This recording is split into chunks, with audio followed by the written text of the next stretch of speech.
Netrukus laidoje. Bet tas neapibrėžtumas, man dažniausiai, kai žmonės sako, aš nežinau, ko noriu gyvenime, arba sako, man jau viskas nebegalioja, aš sakau, čia yra pirmas žingsnis į tavo tikrą pasveikimą. Vidus sako, reikia keistis, reikia ieškoti išeities iš tam tikro rato, kuriame mes užsisukę, bet kai tik pradedam norėti, tas vidus irgi sako, tai ne, čia dabar kitą dieną, kitą savaitę, kitais metais, protą neįmanoma nuraminti. Mes kuo labiau jį protingesnį darom, tuo jis labiau prieš mus patį tos ginklus ir nustato. Žmonės sako, tai žinai, aš viską žinau. Ką tu pasakai, viską žinau, sakau. Bet sakau, nors kažką taikai. Labai įdomu, kaip tu atsidūrei važinai iš tam taške, kur galiausiai esi tam visiškam balansė. Naują save kuriu, o man vis tiek vidai kažko trūksta. Žinai, čia sėkmė, čia šlovė, kai tave jau spausdina žurnalai, tai parašo, tavo nuotraukos kabo visoje Lietuvoje, visose stenduose, tai atrodo išsipildymas geriausias. Atsirado Photoshopas, aš ten tas raukšlės tvarkydavau, darydavau žmonės, jeigu kas nors pamatytų prieš ir po nuotraukas, kiek žvaigždžių mano ir kitų garsenybių fotografų rankose tokios gražios. Tarsi kosmos, tą burbulą, to netikrumo kūrėm, prisidėjom ir tada aš galvoju, o ne, tai ne taip turi būti, ne taip mes turim gyventi. Tai sugriuvo gamykla, sugriuvo fotografijos kelias. Tada atsirado tas noras viską keisti, važiuojam gyventi miškus. Nenoriu dabar kalbėti, nes gal žmonės kažkaip išpratėjęs esu, bet man vieną kartą atsidarė stulpas energijos, 3 savaitės aš vaikščiau su tokia šviesos kolona ant galvos. Tai galvoju, viskas čia, tarsi, o kur mano nelaimės priežastis. Jis pats yra iš dalies savo kančios kūrėjas. Tos vidinės kančios, kuri verčia į nemėgstamą darbą, kur draugauti su žmonėm, kurie neįdomus. Paimkim dabar labai aktualią situaciją. Dramblys kambaryje yra tūnanti karo grėsmė. Mes visi dėl jos kenčiame. Jo, atrodo, kaip daug lengviau būtų bendrauti, žinai, be viso to. Jeigu nusimestume savo kopūstą nuo galvos. Ar ir tave smalsumas kartais nuveda netikėtais keliais? Šiandienos pašnekovą Nerijų Palucką pamenu dar iš tų laikų, kai jis buvo kietas, žinomas, visų geidžiamas mados fotografas, kuris staiga visiškai dingo iš eterio. Karts nuo karto sutikdavau į gatvėje, kavinėse ir visada žiūrėjau įtartinai. Iš kur ta vidinė ramybė, džiaugsmas, visiška laisvė?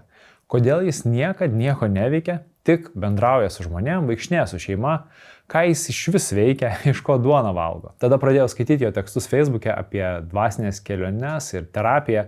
Turėjau nuojautą, kad turiu jį pakalbinti ir išsiaiškinti, kaip jam pavyksta spinduliuoti tokią ramybę tam šiandieniniam neapibrėžtume. Nuojauta neapgavo. Pasirodo, Nerijaus fotografo karjera žlugo, didelių investicijų pareikalavęs verslas sustojo net nepajudėjęs. Vietoj to, kad vėl stačia galva nertų į neaiškę avantiūrą, jis padarė lemtingą pauzę. Patraukė į miškus, į savęs paieškas, pradėjo aiškintis, kas slypi už mūsų sąmonės ir pasąmonės ribų. Kaip jam sekėsi, apie tai šiandien ir sužinosi. Neįtikėtinai įdomu klausytis visiškai kitaip nei daugelis mąstančio žmogaus, kosmonauto, gerąja prasme, iš kurio sklinda šviesa, ramybė, atjauta ir begalinė empatija. Gal šis pokalbis ir nebus labai populiarus, nežinau, bet man su Nerijum kalbėti buvo įdomu. Nors kartais ir tikrai nespėdavau su jo sąmonės srautu. Nekantrauju sužinoti, kaip šį kitonišką pokalbį priimsi tu. Prieš neriant į jį, kviečiu įdėmiai suklusti visus norinčius pagaliau rasti savo svajonių darbą, tobulinti esamus įgūdžius, kilti karjeros laiptais ar keisti karjeros kryptį apskritai. Kas jei pasakyčiau, kad tai įmanoma padaryti be nerimo dėl finansinės padėties ar laiko trūkumo studijoms. Ir man skambėjo neįtikėtinai, kol nesužinojau apie Turing College programas. Nuo skaitminės rinkodaros iki dirbtinio intelekto inžinerijos. Čia galėsi bendrauti su ekspertais iš tokių įmonių kaip Vinted, Google ar Nord Security. Paminėsiu 3 dalykus. Pirma, beveik 98% Turing College absolventų įsidarbina per 6 mėnesius nuo studijų baigimo. Antra, visos programos yra savarankiškos ir pritaikytos jau dirbantiems, todėl galėsi pasirinkti, kada nori mokytis. Ir trečia, vyšnia ant torto, mokymuisi gali gauti valstybės finansavimą ir nemokėti už tai nei cento. Nematau priežasčių, kodėl turėtum atsisakyti. Tai skenuok QR kodą ir išsirink, ką mokysies. O galbūt šiandien tau tinkamesnis formatas yra audio knygos. Jeigu dar nesi Audioteka Club narys, tiksliau jei apskritai niekada neteko bandyti narystės, kviečiu pasinaudoti šiuo Audioteka pasiūlymu. 30 dienų audio knygų klausytis nemokamai. Pradėk audioteka.club.lt /pin. Laikas keliauti į jokius rėmus netelpantį pokalbį su Nerijumi Palucku. Aš esu Aurimas Mikalauskas ir čia laida Pradėk iš naujo.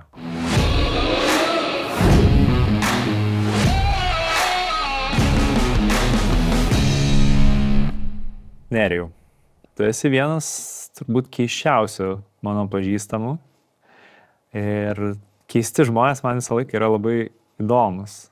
Žinai, galvojau, ruošdamasis laidą, galvoju, net nežinau iš tikrųjų, iš ko tu duoną valgai. Tai reikėjo paskui paguglinti truputėlį ir straipsniai, kuriuos radau, buvo ten 19, 22 metai ir taip galvoju, gal tai net nelabai tikslu. Tai labai norėjau tiesiog tave pasisodinti ir iš tikrųjų pasiklausinėti. Šiaip, kuo tu keistas man, tai tuo, kad aš tave kai matau, tu atrodo, kad nieko neveiki. Toks, žinai, slampinėjai, kažkur visą laiką tave matau kokiai keistoje vietoje, tu niekada nebūni su kompu, žinai, tas, kaip aš, mane tai visą laiką matai su kompu sėdinti, o aš tave visą laiką matau tiesiog bendraujantį su žmonėm. Ir sakau, ką tu veikia, bet kita vertus matau visokius įrašus Facebook'e arba Instagram'e, kur tu įkeli kažkokias tai nuotraukas. Žinau, kad tu buvai kažkada fotografas, bet gal ir esi dar, tik tai nežinau, kiek to tame yra tavo gyvenime. Ir pagalvojau, kad man atrodo nemažai žmonių iš tikrųjų norėtų gyventi tokį gyvenimo būdą, bent jau taip, kaip jisai man akimis atrodo. Bet gali būti, kad aš labai daug ko nežinau, kaip iš tikrųjų yra. Tai apie visą tai noriu pasikalbėti. Ir pradžioj gal ir užduosiu tau klausimą, iš ko tu gyveni, ką tu veiki, ką tu dirbi.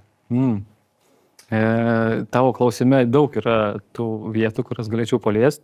Pirmą, ką norėjau pasakyti, tai nesenai sutikau vieną žmogų gatvėje. Aš ėjau tiesiog po ilgo laiko atvažiavau į Vilniaus centrą pasivaikščioti. Ir buvau senamiesčio pasiilgęs. Ir einu per senamiestį. Ir susitinku tokį artimą ganėtinį žmogų. Ir jisai sako, tai kažkur skubi. Nesakau, išėjau pasivaikščioti.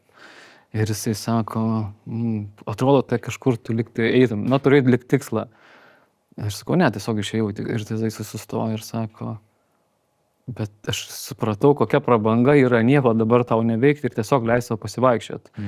Ir tai iš tiesų ir tiesa, ir netiesa vienu metu. Tai taip, aš tuo metu ėjau pasivaikščioti. Tai buvo tiesiog leidimas savo nieko nedaryti, bet mano gyvenimas pilnas yra veiklos, pokyčio, darbų, kurių ne tiek, kad daug gal ir neviešinam, kaip anksčiau, kai aš dirbau fotografu, kitas veiklas dariau, tai buvo kažkoks įsipareigojimas socialiniai medijai rodyti visus savo darbus ir gal apskritai save kaip asmenybę pristatinėti ir stengtis sukurti kažkokią tai įvaizdį. Galų gale visą tai pasikeitė, pakito, aš nustojau dirbti ir fotografu, ir verslus, kuriuos anksčiau dariau, pabaigiau ir tiesiog atėjo tokia didžiulė pauzė. Bet ta pauzė irgi buvo po tam tikro pokyčio, ko tu nežinai, tai aš dar po fotografijos buvau pradėjęs tokią vieną įkūriau bendrovę, tiksliau norėjom daryti su draugų bendrovę, tai yra statybų kompanija, kuri daro mažus namelius ir dar anksčiau prieš COVID mes galvojom, kad būtų labai faina žmonėm, kurie perdega, išvažiuoti, nusipirkti mažą namelį, kažkur pasistatyti laukuose ir pamiškėje ir ten ilsėtis. Tai buvo ir mano asmeninis matyt poreikis tuo metu ir žmonių mačiau, kad toks yra poreikis, bet taip Dievas sudėliojo, kad mes pastatėm tą gamyklą. Bet likus savaitę iki starto, draugas pasakė, kad aš nebenoriu daryti, nebetikiu šitų projektų ir aš visiškai likau tokioj nežinioj. Tai ta nežinia nutraukė ir mano fotografo darbus, ir verslą tą sustabdė ir aš tiesiog buvau absoliučioj tokioj neapibrėžtume absoliučiai.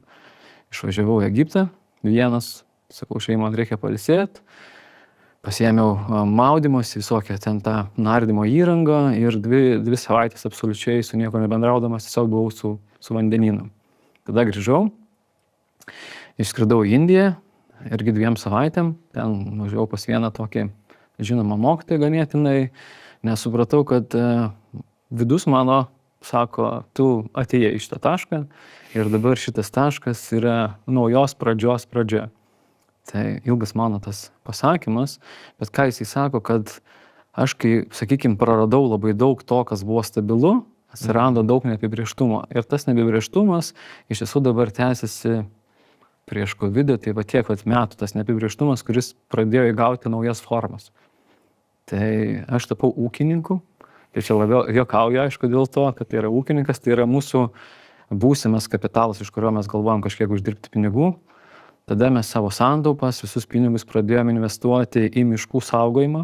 Išpirkom virš 30 hektarų miško, ten pat nupirkom sodybą apleistą ir aš pradėjau savo energiją kaip tokio fizinio darbo jėgą nukreipti būtent jos vystymui. Tai mes dabar esam tokiame pereinamame etape, kai išvažiuojam gyventi į miškus, Vilniui pardavinėjom namus ir toje vietoje jau yra įrengtas ūkis, yra sutvarkyta teritorija, ten dabar planuojam statyti pardavę Vilniui namus savo kitus namus, 7 yra numatyti pastatai, kuriuose bus salė, lauko virtuvė žmonėms. Tai, žodžiu, tai yra ir mūsų vieta, ir žmonių vieta, į kurią mes kviesim žmonės atvažiuoti ir kuriems reikia tam tikros pagalbos. Ir bet tą pagalbą, kurią aš iš tiesų, kai tu matai mane su žmonėm, aš dažniausiai ir gyvenu. Tai yra tas santykis mano, kuriam aš dabar esu kelyje su žmonėmis. Ir ta vieta pradėjo pildytis kaip erdvė, į kurią mes norim pakviesti žmonės, kuriems, ne tai kad pakviesti, mes norim pasakyti, kad bus tokia erdvė ir jau dabar kartais kviečiam, kurie galėtų atvažiuoti savaitę, galbūt 2 pagyventi, susitvarkyti savo ten klausimus vidinius, ar tai pas mane ateitų, ar pas Justiną, mano žmoną, kur irgi mokosi būti terapeutė, galbūt tiesiog pabūti gamto arba su bendraminčiais išeiti į mišką, ar tai būtų miško terapija, ar tai būtų kokia dvasinė terapija, ar tiesiog atsiskyrimas. Ir po to, kai nusiramina psichika, pasąmonė, kai žmogus susigrąžina savo vidinį stuburą, galbūt juos saugiai paleisti atgal į savo kasdienį gyvenimą. Tai va, toks dabar mūsų kelias ir tokia mūsų veikla ir mes tam skiriam savo energiją, resursus, ieškom būdų, kaip tai įgyvendinti ir darom. Šis skamba labiau kaip daug investicijų reikalaujantis dalykas ir kol kas neduodantis jokios grąžos. Iš dalies taip. Mano darbas su žmonėmis yra be grąžos ir aš kol kas jos nematau.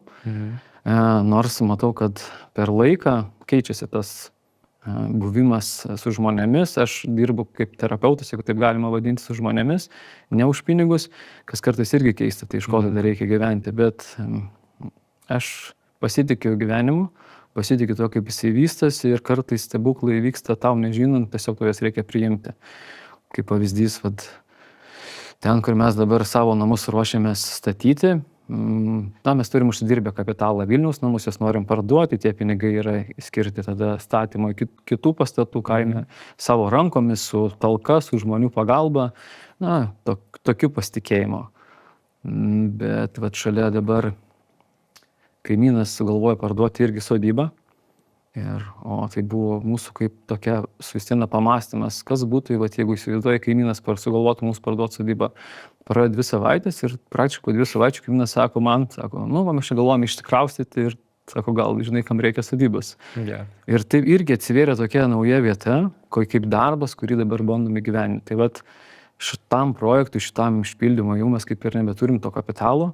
Bet vis atsiranda žmonių mano gyvenime, kurie sako, žiūrėk, tai bandykim kokį nors ar fondą įkurti, ar kitais būdais ieškoti pinigų ir plėskim tą idėją, kuri galbūt kažkada gaus kūną. Tai tu neturi to garantinio kažkokio tai plano, bet jis vienaip ar kitaip per gyvenimą vystosi. Ir tada to tik belieka sakyti, aš priimu.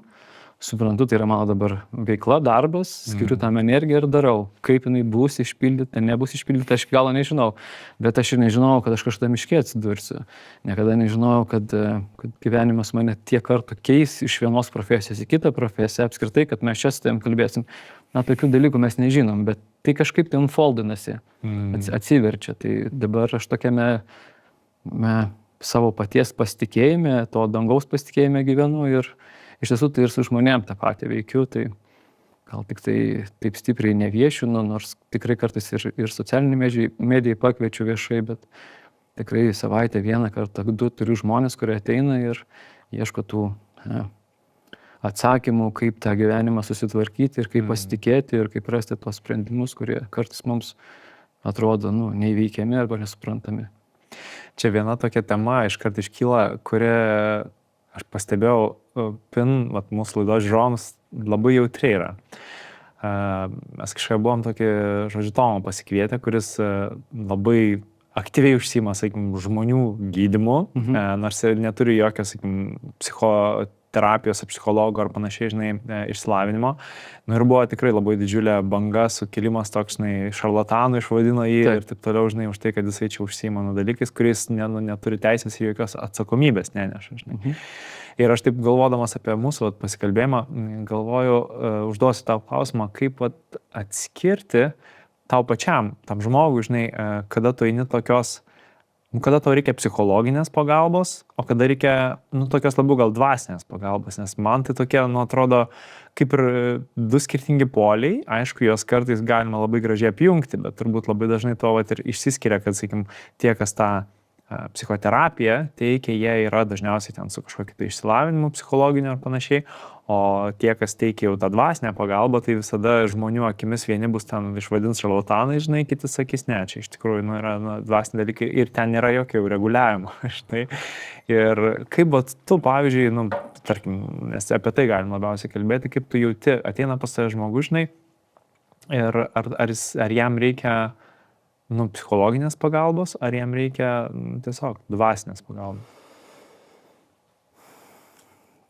Labai teisingas klausimas ir tikrai su to klausimu daug kartų gyvenime teko susidurti ir tu ir palieti tos kelis niuansus, kas yra mano darbas, kas yra Tomo, nors aš jo nepažįstu, kas yra psichologo, psichiatro, psichoterapeuto, galbūt jogo kažkokio, ar vienuolio, ar kunigo.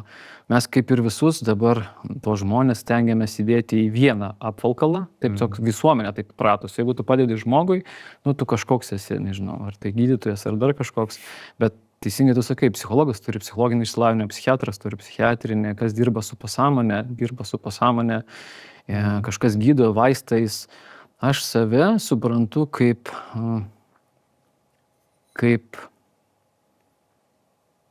žmogų, kuris yra toks angliškas žodis beyond.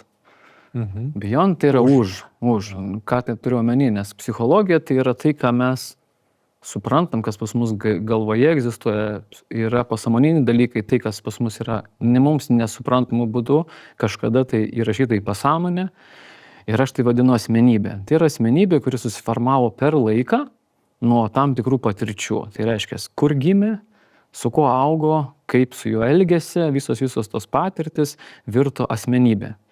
Ir ta asmenybė turi skirtingus apibrėžimus. Ir mes juos galim sudėti ten, sakykime, į narciziškas asmenybės, į skirtingus kažkokius tai kriterijus. Bet aš turiu tokį dažnai žmonėms pasakoti tokį apibrėžimą, kur aš esu šiandien dieną ir kokia mano yra veikla.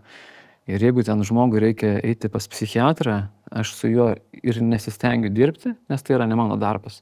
Mano dažnai darbas yra tada, kada žmogus praeina vieną stadiją, antrą, trečią ir vis tiek neranda ramybės vidinės. Jisai sako, aš čia mačiau, manęs traumavo vaikystė, negavau ten meilės, viską padariau gyvenime, man labai čia viskas pasisekė, bet aš vis tiek gyvenu nelaimingai. Mano gyvenimas nėra pilnatviškas.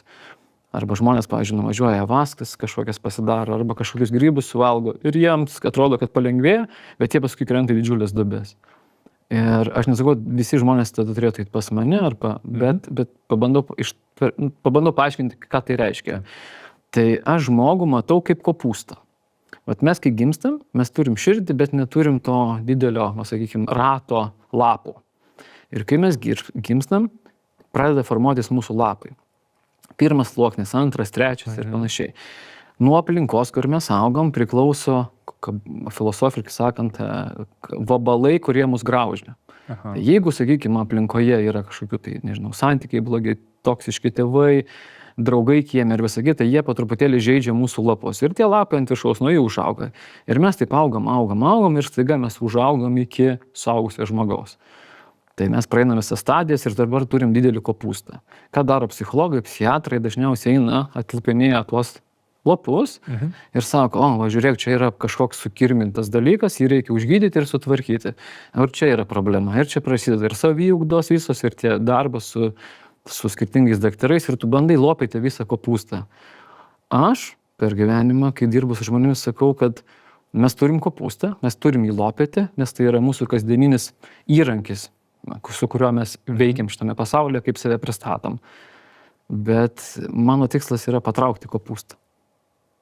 Taip, čia ir yra ta dvasinė terapija, kur tu patrauki kopūstą ir pasižiūri, o kas buvo iki kopūsto.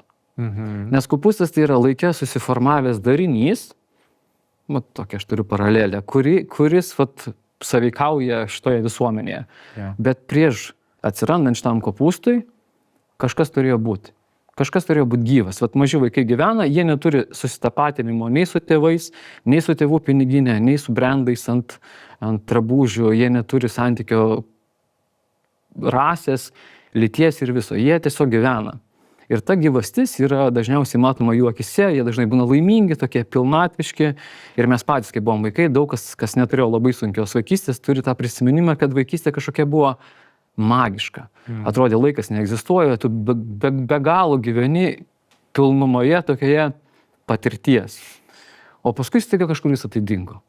Ir mes tapom atsuaugę, mes žinom, mes dabar jau daug psichologijos praėjom, daug psichiatrijos praėjom, mes praktiškai genijai visi esam. Prisiskaitę tūkstančius knygų, o kaip gyvenam nelaimingi, taip gyvenam nelaimingi. Na, momentiškai mes džiaugiamės, pasiekėm rezultatą, baigėsi. Ir aš čia pats per tą ėjau gyvenimą ir supratau, kad o kur mano nelaimės priežastis. Ir aš jos neradau niekur, kas yra kopūstas. Aš radau, kad pats kopūstas yra nelaimės priežastis. Ir tada pasirinkau jį nusikirsti, jeigu taip galima sakyti. Ir dabar mano darbas yra žmonėms nuimti laikinai bent jau kopūstą arba patraukti ir pamatyti, kas yra beyond kopūsto.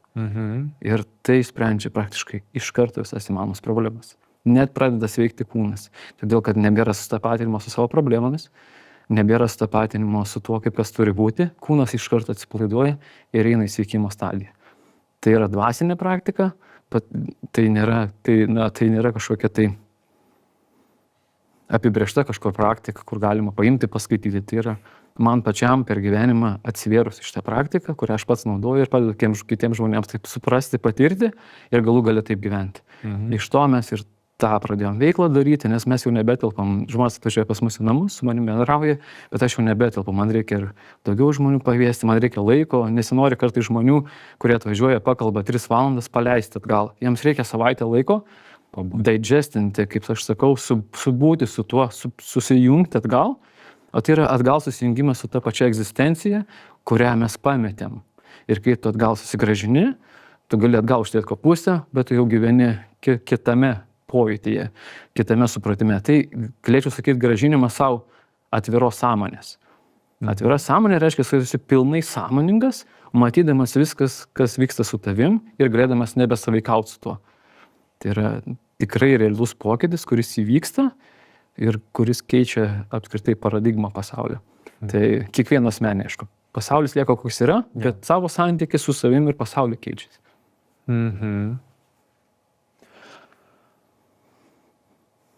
Koks tavo santykis po to su tuo, sakykime, kopūstu? Mano? Lieka jo. Nes vis tiek, kopūstas tai yra, jis dar ir tu kalbi, mačiau įrašuose irgi, kaip tu vardinėjai apie tą personažas arba tas avataras, tai čia ir yra tas tavo susikurtas kopūstas, jis vis tiek lieka. Bet tu gali nebedalyvautame. Na, kai tu save ugdai, tu kažką mokais, perskaitai kažkokį dalyką ir supranti, kad aš anksčiau veikiau iš pasąmonės, iš tam tikros programos, iš tam tikro paterno, bet jeigu aš ją suradau, supratau, apšviečiau tą savo vidinį kambarį, jis manęs nebe taip veikia. Arba aš taip įprantu kitaip veikti, kad tai nevyksta impulsyviai. Na, sakykime, jūs dabar su žmona kalbatės ir vis susipykstat vienodu paterno, ne? Ir visą laiką tas pats. Bet jeigu tu suvoki, kodėl jūs pykstatės, randi priežastis, viduje įsileidi sąmonę šviesą į tuos kambarius, kur buvo užtamsinti, pasikeičia ir tavo pasąmoniniai dalykai, įsirašo naujas, sakykime, paternas ir tu jau kitą kartą, aš galiu sustabdyti visą šitą. Tai jau matai, kad tu esi prieš nutinkant. Anksčiau tu būdavai po, kai nutinka, tu sąmoningai sakydavai, kodėl aš tai padariau, žinau, kad taip nereikia daryti, tai yra blogai. Tu po veiksmo tai padarydavai. Dabar tu atsidari prieš veiksmą. Tai kas pasikeičia, kad tu visą laiką matai prieš veiksmį. ne po to viską pamatysi, o prieš padarant ir gali sakyti, okei, aš tam nedalyvauju. Aš matau, kad mano asmenybė reiškiasi, mano ego kyla, net kūnas mano įsitempia. Ir ką tai sako? Vadinasi, man jie dar yra tam tikros dalis, kurios yra labai tvirtos, bet aš jau esu aware, kas su manim vyksta. Ir aš dabar turiu pasirinkimą, ar leisti paternui toliau suktis, ar nesisukti. Tas pasikeičia. Kad jis egzistuoja, taip, bet po truputėlį jis įtirpsta. Nes kiekvieną kartą, kaip tu su savim dirbi ir kažką randi, praeina ir perstriša tavo smegenis. Smegenis nenori kankintis. Jos veikia automatiškai. Ten yra automatinė programa. Mes vaikystėje surašėm programas, tėvai rašė, jos veikia. Tai tiesiog tu tampi vis labiau sąmoningesnis. Tai yra tas aš kartais žmonės sako, tai čia yra sąmoningumo terapija. Galima sakyti, yra dvasinė terapija, nes kas yra sąmonė, kas yra dvasia, tam tikri filosofai tarpusavy ginčiasi, kai kas tai sako, tai yra vienas ir tas pats. Tai galbūt tai yra dvasinė sąmoningumo terapija, kuri leidžia tau pradėti pasaulį matyti toks, koks yra ir turėti galimybę nedalyvauti tame, kas tau nepatinka. Įdomu pats procesas apie tai, kai tu papasakoji, ne, kai tai vyksta kažkokia automatinė programa. Vat tavo atveju vis tiek tu, kaip čia pasakyti, sąmoningumo dėka iš pradžių tu pamatai, ar ne, kad tai su tavimi vyksta. Tada pasižiūri ir galvoji, gal čia kitą kartą galima ir kitaip jau nesureaguoti taip automatiškai, tarsi. Nes man klausimas, žinai, labiausiai apie tai yra, nes kartais ten skaitai, tarkime, Kartolė, Naujoje Žemėje, jis labai rašo, kad sako, tam, kad pabustum, nereikia ten, žinai, metus kažkaip tai busti. Tiesiog tai yra, dažniausiai vyksta taip, bet aš kaip suprantu, net jeigu tu pabundi ir pradedi pamatyti, kas atskirti, sakykim, save nuo to kopūsto, tavo įvardinto, vis tiek tos programos tavyje ir toliau veikia. Taip. Tik tai tu jas pradedi matyti ir gali po truputėlį perrašinėti, tai tada užsitęsia. Įprotis žmonėms yra permetinėti save ir savo veikimą ant programų. Sakyti, aš toks esu. Arba čia paternas veikia. Bet jeigu tu žinai, kad tai jau tavyje veikia paternas, tavo atsakomybė yra, ar tą paterną toliau maitinti, ar nemaitinti. Mes dažniausiai žinai, kodėl žinojimas nepadeda dažnai. Nes mes sužinom, sakom, manie kažkas ten yra. Ir toliau gyvenam tą patį. O kur atsakomybė tavo, ką tu su to darysi? Tugi jau žinai, tu esi aware, kad su jums tas egzistuoja, kad yra, tai prisimk atsakomybę ir keisk. O tu mes radom, bet dėl to žmonės sako, tai žinai, aš viską žinau. Ką tu pasakai, viską žinau, sakau. Bet sakau, nors kažką taikai. Ir prasideda. Tai nepadeda. Žinai, protas yra tokia dalis. Mes kuo labiau jį protingesnį darom, tuo jis labiau prieš mus patį tos ginklus ir nustato. Nes kaip man protas yra mūsų dirbtinis intelektas. Dirbtinis tai reiškia visuomenė, religija, tėvai, viskas buvo mūsų dėta, patys kažkiek, ir tai yra kažkas, kas buvo iš kažkur sudėliota. Ir jis neturi, sakykime, didelio supratimo, bet mes, kai augam, ar tai dvasinė, sakykime, ta evoliucija, ar tai būtų sąmoningumo evoliucija, mes auginam ir savo asmenybę, ir savo protą. Ir kuo mes jam daugiau duodam, tuo jis labiau žino, kaip su tuo visų naudotis. Ir liktai tu randi būdą, kaip iš to išeiti, bet tu jam ir pasakai, kaip jame ir likti, nes tu kaip ir tą patį ginklą, kuris skirtas tam, kad baigti, sakykime, karą vidinį, tu duodi, kuris prieš tave naudoja. Ir tada viduj tu pats su savim ten diskutuoji, bet tai man čia nereikėtų daryti, o čia šitas dabar gerai. Ir žmogus įsivelia į tą karą, viską numet ir metas. Ir tada eina naujos knygos skaityti ir sako, čia dar tave paskaito ir tas būna toks, taigi va čia, rytoj atsikelia ir viską daro tą patį. Atsikelia, įsijungia telefoną, pasiskaito, žinias pasiskaito, pasižiūri ir vėl tą patį naudoja. Bet jau viduje awareness yra, kad aš taip darau. Bet pasiryžimo tai keisti dar neatsirado. Ir čia irgi kyla klausimas, o kodėl mes nenorim to pakeisti ir kas nenori viduje pakeisti. Vidus sako, reikia keistis, reikia ieškoti išeities iš tam tikro rato, kuriame mes užsisukę, bet kai tik pradedam norėti, tas vidus irgi sako, tai ne, čia dabar kitą dieną, kitą savaitę, kitais metais, man galbūt dar kažkokią reikia terapiją nuvažiuoti, gal į Indiją jau reikia nuskristi. Palauk, Indijai buvau, tai gal Balyje nebuvau. Ir prasideda šitas žaidimas su savim. Tai nėra tai, apie ką aš kalbu. Sąmoningumas yra tada, kada tu matai visą šitą cirką ir jame nedalyvauji. Nebemaitini. O kai tu nemaitini, neduodi energijos, iš karto tai nurimsta. Nes kuo tu daugiau kažką ten savo viduje kontempliuoji, kuo tu daugiau tai maitini, protą neįmanoma nuraminti. Nes pats protas kažko nori, pats nenori, pats su savim diskutuoja ir galiausiai sako, to kvailėlė, tu nieko to nesupratai. Nors vakar jis sakė, tai kaip čia matai blogai, koks aš esu nuskriaustas, kaip čia man reikia, žinai, viską mesti ir važiuoti, žinai, tu vieną idėją vadovausi, paskui kita idėja ir visa kita. Sąmoningumas yra už visą šitą ribą. Kada tu nieko nemaitini, kas vyksta tavo galvoje. Ir pradžiui nurimsti, galva irgi nurimsta ir tada tu sakai, okei. Na, žinai, kad tai būna, prie jūros nuvažiuoja, atsisėdi, viskas dan. Ir žmogus toks, kokia didelė jūra. Ir tas ateina toks, žinai, ta tokia. Nusiraminimo banga. Arba mišką išvažiuoji, staiga, žinai, problemas padė į šoną. Ir staiga, medžiai, miškas, erdvė kokia. Ką tai sako? Tai tu sąmoningai patraukė visas savo tas problemas ir jos dingo. Tai aiškiai, tu jų nepamaitini. Ir tai, o kas yra tas sugrįžimas, kas yra tas relief, kas yra tas jausmas. Mes kartais tą, sutapatinam su tą pačią asmeninę dalim ir galvom, kad, tai čia yra mano proto tam tikra dalis. Iš tiesų tai ne, tai yra, kai tu protą paleidi, tu susigrąžini awareness, tą sąmoningumą. Ir tada prasideda tam tikra magija. Nors tai nėra magija, tai yra tas sąmoningas buvimas. Buvimas čia ir dabar, ir jau nebemadingas, ir nebūdavo čia ir dabar jau visi padarė kaip reklaminis šūkis gyvenk čia ir dabar, nors niekas nesupranta, ką tai reiškia iki galo. Čia ir dabar yra, kai tu sąmoningas esi pilnai šitoje akimirkoje ir santykė su savim, ar santykė su dvasia, kai nebėra skirtumo tarp tavo proto ir tarp tavo širdies. Jos galiausiai susiblendina ir tu gyveni ir su savo asmenybė, ir su dvasia iš vien. Tai yra, kai tavo širdis yra pilna, laiminga, yra vidinė taika ir tu gali operuoti iš tam pasaulyje, koks jis yra, koks jis bebūtų, neturėdamas konfliktų su juo.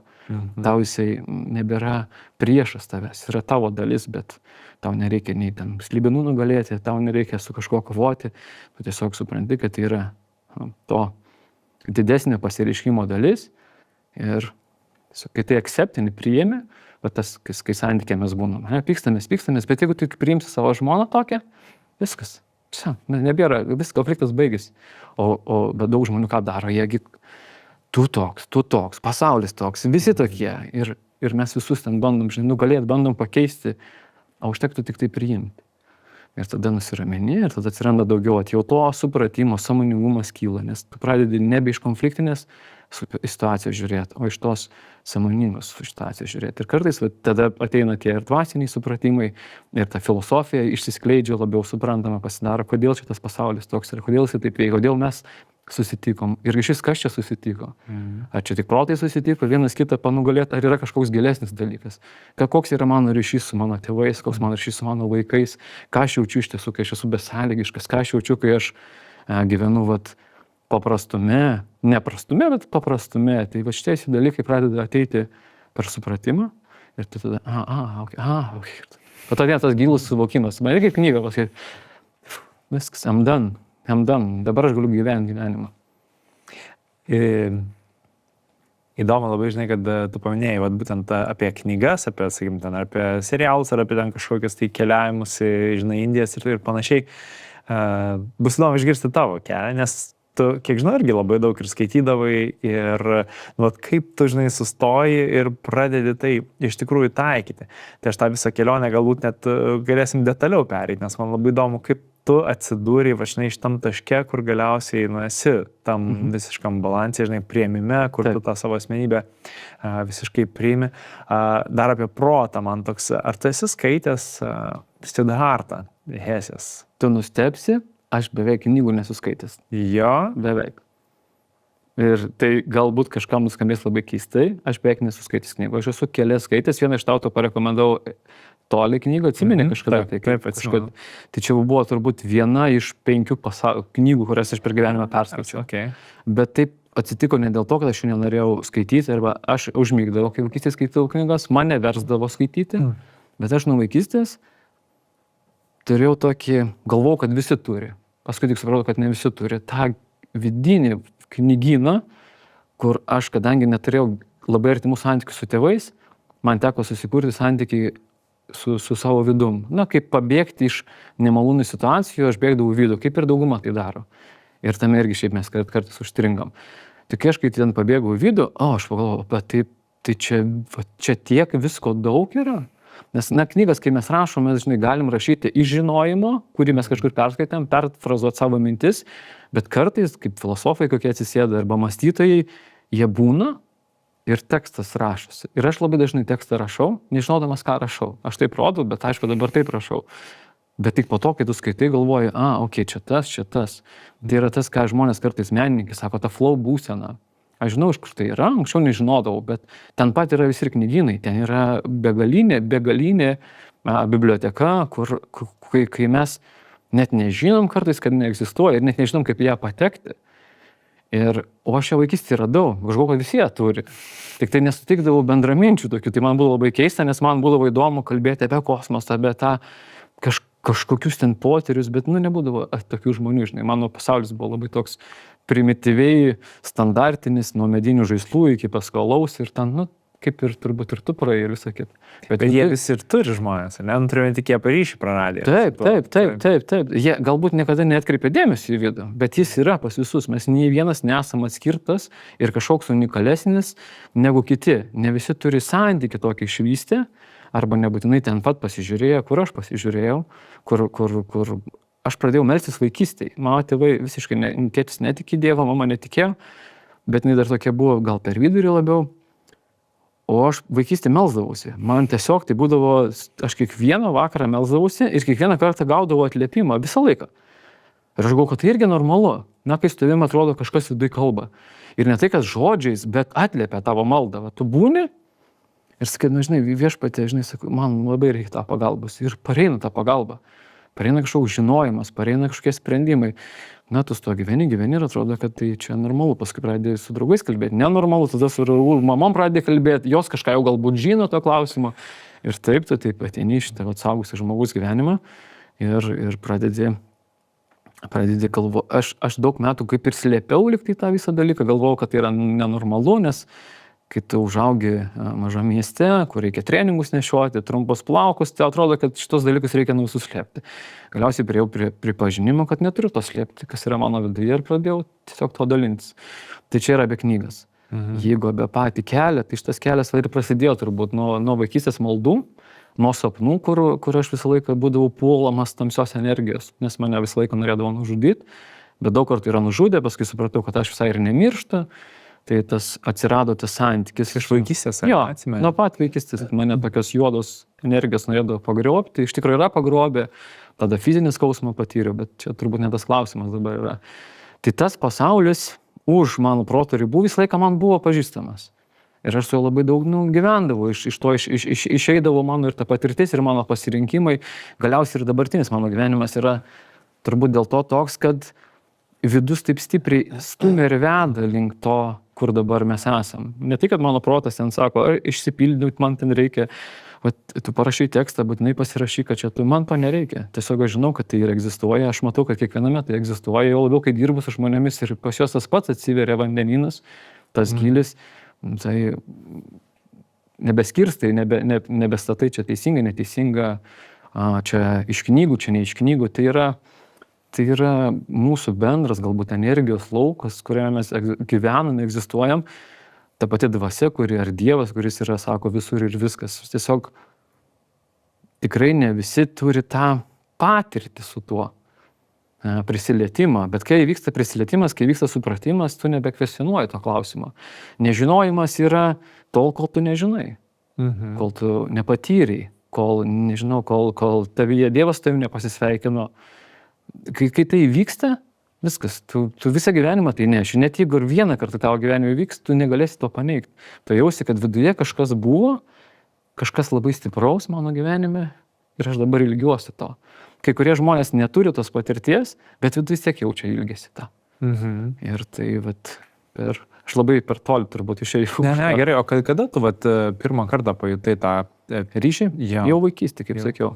Bet vaikystė mano buvo tokia. Vaikystė mano buvo mano asmeninė santykė su Dievu, kurio aš niekaip negaliu apibrėžti. Manęs jokie nemokė nei tėvai, nei močiutės nebuvo vedamas į bažnyčią, bet tą santykį kažkokį su kažkuom aš jį turėjau. Tada aš pasirinkau to paauglio, vadinkim, kieto bičo gyvenimą, su treningais, atvažiavau Vilnių, žinai, su turėjau ir beisbolo lazdas gyvenime, ir metalinius strypus, trumpus plaukus, čia, ir tai randai visokie yra, ir tu galvoji, čia tas gyvenimas, bet tu gyveni tame gyvenime ir tu matai, kad veidmainiauji labai stipriai. Tu pasirinkai kaip būdą išgyventi, bet vidus tavo sako, čia yra ne tavo gyvenimas, tiesiog plėšo iš vidaus. Tu būni su žmonėms, kuriais nenori būti, tu pataikauji žmonėms, kurie tau nepatinka. Tu eini į ratus, kurie galvoji, tau yra čia kažkoks tai tikslas. Bet kai tu ten papuoli, tu supranti, kad tu esi visai ne savo vietai. Tau net nerūpi tų žmonių nuomonė, tu šviesmečiais kitaip matai pasaulį. Ir tu sakai, ne, aš taip nenoriu. Ir kartais tai griūna, tavo gyvenimas griūna, nes tu išeini iš kažkokio pasiekimų rato, tu grįžti į tą tokį neapibrėžtumą pradžiai, bet tas neapibrėžtumas, man dažniausiai, kai žmonės eina, sako, aš jau nežinau, ko noriu gyvenime, arba sako, man jau viskas nebegalioja, aš sakau, čia yra ar pirmas žingsnis į tavo tikrą pasveikimą. Nes kai jau tau niekas nebeveikia, kai jau tau nebegalioja visi tie dalykai, tu nieko kai nebeturi, tau belieka pripažinti realybę. Ir ta realybė dažniausiai netilpa nei į tavo profesiją, netilpa nei į tavo santykius, netilpa į tavo, nežinau, finansinę padėtį. Jinai lieka tokia santykių su savim. Dažnai žmonės išsigąsta, nes tai yra toks kaip vienišumo jausmas, neapibrėžtumo jausmas, lyg tavęs nebūtų. Bet va čia ir prasideda ta dvasinė terapija, kai tu prieini neapibrėžtumo į sakykime, ar tai vienišumo jausmą. Sekantis žingsnis pasižiūrėti, iš kur atsirado vienišumas ir kas yra už vienišumo ribų. Ir jeigu tu šitą pereini žingsnį, šitą vienišumo nebelieka. Tu pereini į tą gilesnį supratimą ir čia tai yra praktika, kur tu išeini iš to, kuris kenčia. Nes šiaip mes esam kenčiančios būtybės, viena ir kita. Ir mano tikslas yra žmonėms parodyti ne tik dėl ko jie kenčia, o kas kenčia. Ir ne tai, kad man parodyti, kad žmogus pats pamatytų, kad jis pats yra iš dalies savo kančios kūrėjas. Tos vidinės kančios, kuri verčia į nemėgstamą darbą, kur draugauti su žmonėm, kurie neįdomus, kalbėti pokalbis, kurie nereikšmingi, bet tu sakai pas draugą, eiti ir neiti, tai nežinau, ar tavo buvo draugas. Bet jeigu tu nenori, tai neini, bet programos viduje sako, aš privalau, visuomenė taip sako. O pažiūrė visuomenė kenčia. Yra tikrai daug laimingų žmonių, neglobalizuoju viską, bet yra daug pasiekusių gyvenime žmonių kažko, žinomų žmonių, o jų akise nėra gyvenimo džiaugsmo. Ir jie sako, tai ką dabar toliau daryti? Tai va čia yra tas, iš kur atsirado ta kančia, kas kenčia šitą gyvenimą, o kas yra už kančios ribų. Tai va tai yra tas, mano irgi, sakykime. Ja, aš mačiau labai gražiai citatą pas tai buvo, kad tu turi teisę kentėti, bet tai nėra prievalė, tai tavo pasirinkimas. Papasakok, kodėl iš tikrųjų tai yra pasirinkimas. Man atrodo, daugam tiesiog jie taip sustapatinę yra su ta kančia, kad niekaip neįsivaizduojama, kad, nežinau, paprasta, galbūt nepaprasta. Žinai, paimkim dabar labai aktualią situaciją, kuri iš tikrųjų nevyksta, bet mes visi dėl jos kenčiam. Ne? Tai yra visa politinė įtempta situacija. Trumpas ten kažką pasakė, ne? Ir dabar visi, kaip ir, gerai, čia kažką pasakė apibendrinimas labai, visi žinom, ką jisai ką pasakė, bet dabar kaip ir Lietuvai yra tokia, tas dramblys kambaryje yra tūlanti karo grėsmė. Ir dabar, tiesiog visi Lietuvoje, apibendrinant, išgyvena. Jo, esam kančioje. Bet iš tiesų tai karo grėsmė buvo nuo tada, kai mes gimėm. Mes augom čia, nuo to, kai tu gimėjai laiko ir dar tavo tėvai, ar mūsų seneliai išgyvena šitą karą. Mums gal tik tai dabar taip stipriai, kai mums taip gerai sekasi, baugu pasidarė, bet tiesą sakant, nuo pat vaikystės karo grėsmės nebuvo sumažėję. Mes visą laiką gyvenam prie agresorio, prie vieno prie kitą. Karas visą laiką kvėpavo į mūsų nugarą. Jis dabar tiesiog labai arti yra tas. Dėl to mums taip yra sunku, bet tai yra mūsų susitapatinimas su tuo, aiškus pripažinimas to ir negebėjimas to pakeisti. Dėl to tai yra kančia. Kodėl mes taip stengiamės viską gyvenime sužinoti ir išmokti, kad galėtume kontroliuoti. O tai yra situacija, kurios mes negalim kontroliuoti, dėl to yra kančia. Tai jos negali pakeisti. Ir dėl to, jeigu galėtume mes pakeisti, žmonės, kurie negali kentėti, jie nusipirka Ispanijai būti ir išsikraust.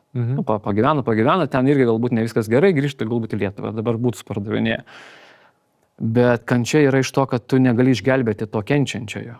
nebe nuo tavęs priklauso. Kai nuo tavęs priklauso ten pakeisti santykius, darbą susirasti ir visą kitą, jeigu tu dar esi jaunas, veržlus žmogus, tavo viduje dar, sakykime, yra tos energijos, tu galvoji, okei, aš paimsiu ir padarysiu. Ir kančia nebeegzistuoja. Čia tu negali to padaryti. Ja. Bet ar Dalai Lama, ar kažkuris rytų filosofas yra pasakęs, ko negali pakeisti, gali priimti. Ar kažkaip kitaip pasakė. Ir kartais tai duoda tą patį rezultatą. Tai jeigu tu gali pakeisti, tu keisk, tu daryk veiksmus. Bet jeigu negali, tu turi priimti. Ir priėmęs, tu Trumpo nepakeisi. Tu gali daryti veiksmus. Bet jeigu tu Putino nepakeisi, bet jeigu tu nurimsi ir pradėsi daryti tai, kas nuo tavęs labiausiai priklauso, rūpinti savo gerovę, savo šeimos gerovę, galų gale valstybės gerovę, prisidėdamas prie to, kad čia stiprinsi tą mūsų dvasingumą, galbūt, kurį mes pametėm, tautos kaip dvasia. Galbūt tu darysi mažus veiksmus, o galbūt tu nieko nedarysi, bet nekentėsi, tu sustiprinsi save ir, tai diena X, jeigu jinai visgi būtų, tu būsi labiau pasiruošęs, negu tu visą laiką kentėdamas, dabar nieko nedarydamas arba bandydamas pabėgti iš situacijos, kurios tu negali pakeisti. Tai vėl grįžkim į santykius. Jeigu dabar, sakykime, šeimoje vienas žmogus nervuojasi, matai, jisai, galbūt užaugintas toksiškose santykiuose, destruktyviai elgiasi, tu gali irgi ateiti ir sakyti, tai tu žinai, ir visą energiją tą savo ant jo mesti. Iš principo jūs nieko nesprendžiat. Jūs gadinat tos santykius, kokie yra, jūs neinat sekančio žingsnio nepadarot ir yra didžiulis karas namuose. Jeigu vienas žmogus viduje kariauja su savim, kenčia, neturi atsakymo, bet tu esi ramus.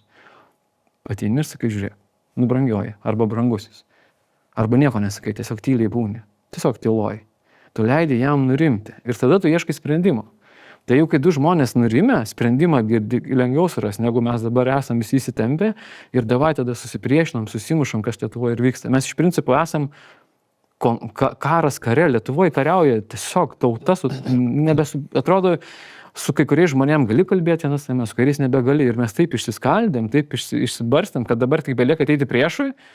Ir mes patys viduje susisusi. Tai ar tai yra teisingas pasirinkimas tokioje kančioje, tokioje gyvenime? Tai mūsų, Vidūnas sakė, tautos dvasia. Aš galvodavau, apie ką čia jis yra, tu galvodavai, kas čia ta, o tautos dvasia, žiūrint retrospektyviai, mes esam labai labai sena tauta. Mūsų dvasia yra labai labai labai sena. Tik dabar yra uždaryta. Mes esam taip sumažinti, kad patys nebetikim, kad turim tą. Mūsų visos dainos, kad ir tos pačios raudas, kad ir ta pati energija, tai yra pirmykščiai laikai, kai mes evoliucionavom, mes buvom tokie dideli, taip mes praėjom labai daug karų, taip mes irgi buvom žudikai, mus žudė, mes visą tai praėjom, bet mumuse tai įsirašė, mus kaip tautos dvasia, mumuse egzistuoja, bet mus taip ir daro tokius mažus, uždaro, jūs tik tai, tokie, jūs niekas esat. Ir tai ir mus padaro tokius silpnus.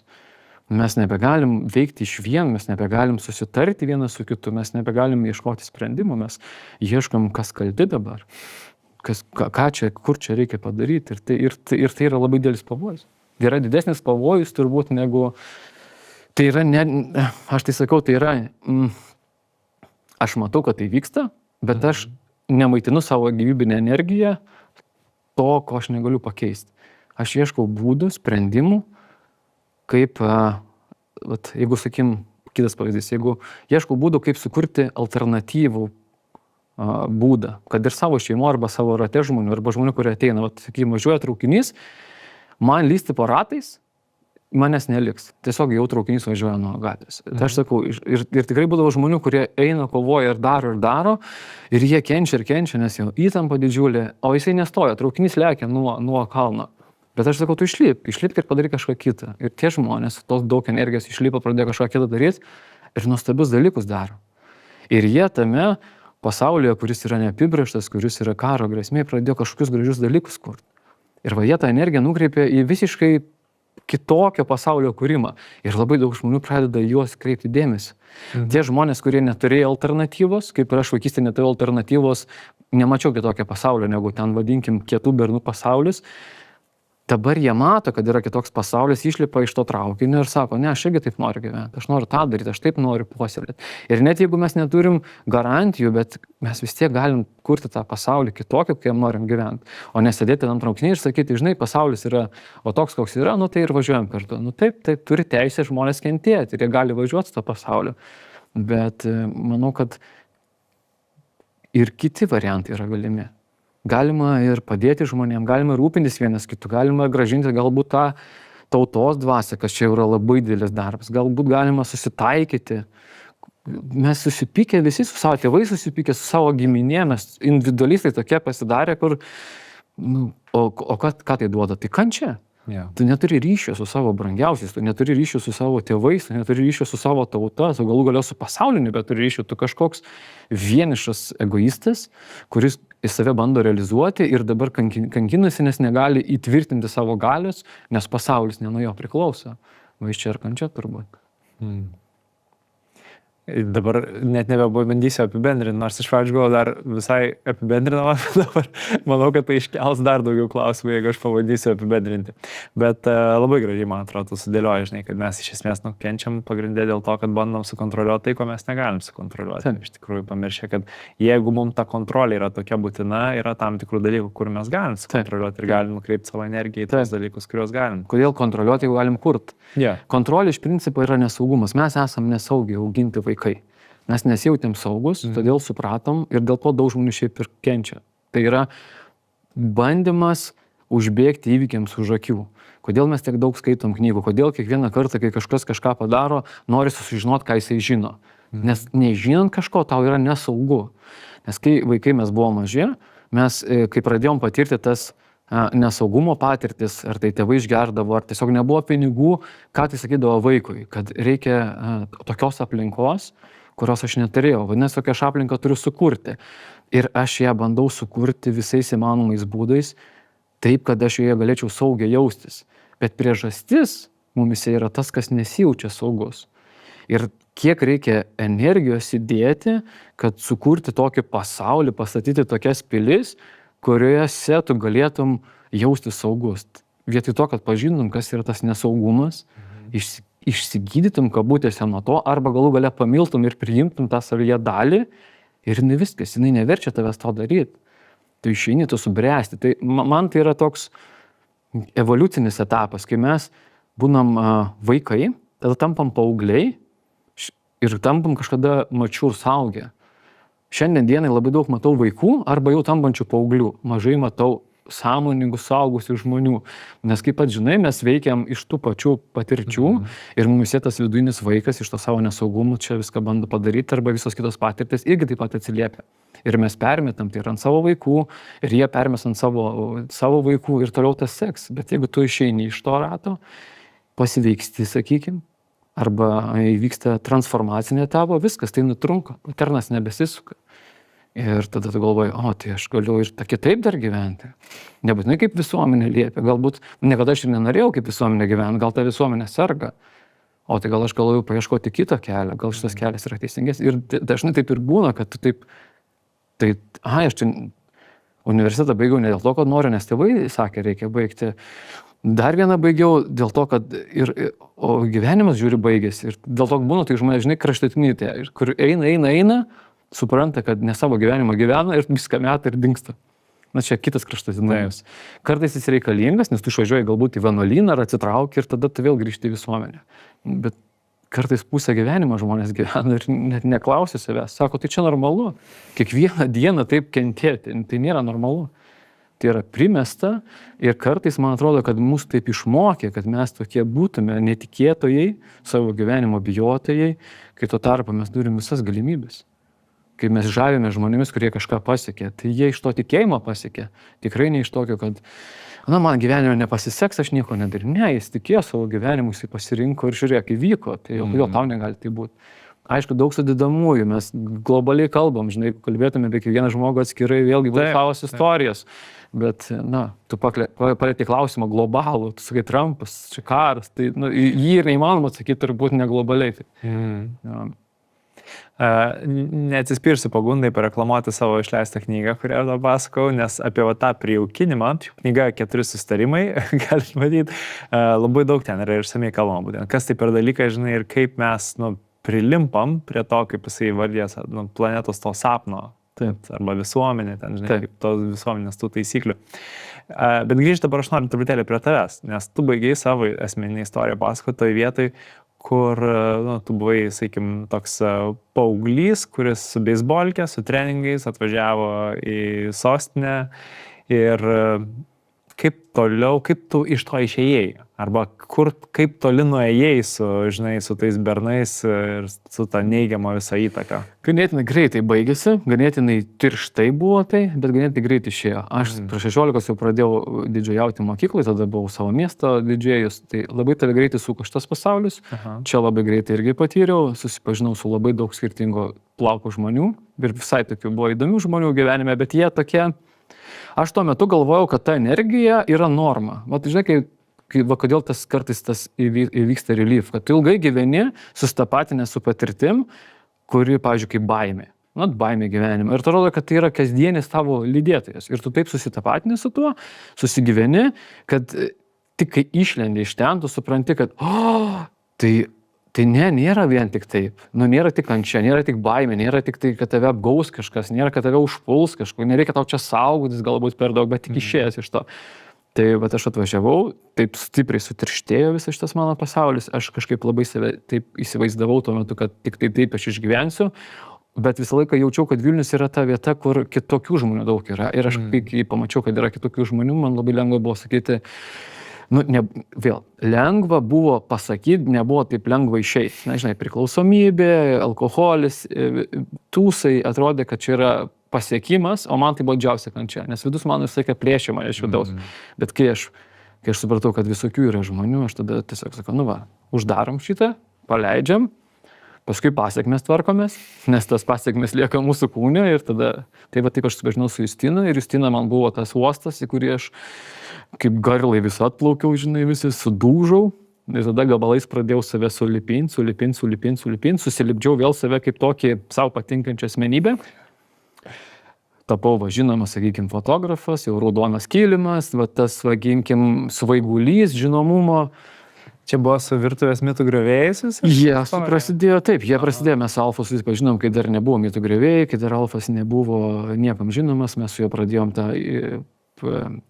kelionę, kai pradėjom su Photoshopu pas mane studijoje, perdažinė ten braškės, skyvius ir viso gito ir prasidėjo tos visos kelias, tada susikūrė tą visą komandą, atvažiavo Ali, Martynas ir mes tą sukūrėm, bet aš jau buvau tada tapęs, sakykime, fotografu, tuo metu turėjau verslą, bet tai buvo vėl mano naujos asmenybės bildinimas.